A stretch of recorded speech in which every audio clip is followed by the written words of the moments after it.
Okay, it's another day na leo tuko na mama wawili.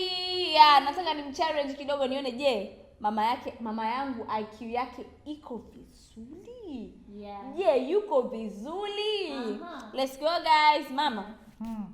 Naomba nakusomea majina, uniambie kwa Kiswahili chake watu wanaitwaje kwa Kiswahili chake. Tunaanza na accountant. Kiswahili chake ni kama mhasibu. Ni kama mhasibu. Hey you go. Okay. Carpenter.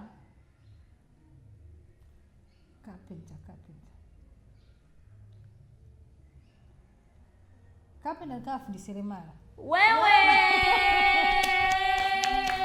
Twende kasi. Okay. Midwife. Midwife ni kama wale wanaozalisha nyumbani. Wale wanaozalisha nyumbani. Wakunga. Mkunga. Okay. Sasa hii. Sasa mbona kila kitu tunapatia? Mimi nataka ukosee bwana. Elimu ya mkoloni. Elimu ya mkoloni. Darasa la 7B. Fisherman. Fisherman kama nahodha. Fisherman. Kama nahodha wa baharini. Fisherman. Fisherman ni mvuvi. Fisherman ni mvuvi. Ila ulikuwa unakuja humo. Yes, alafu nahodha ni ship captain. Captain.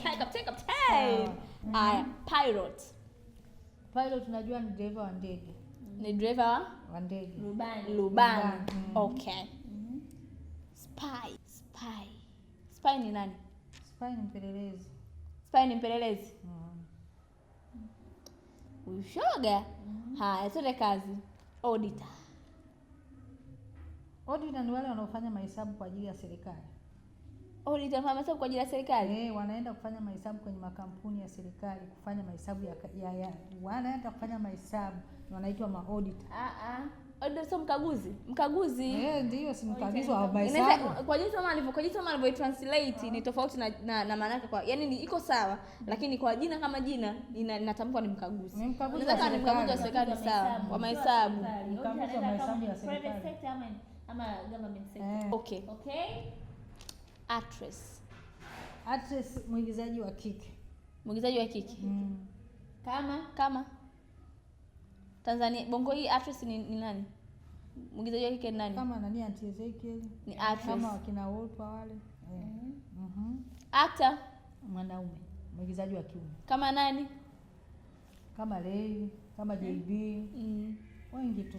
Mama, ukisikia neno honeymoon ni sehemu anakwenda mapumziko waliofanya sherehe ya maharusi.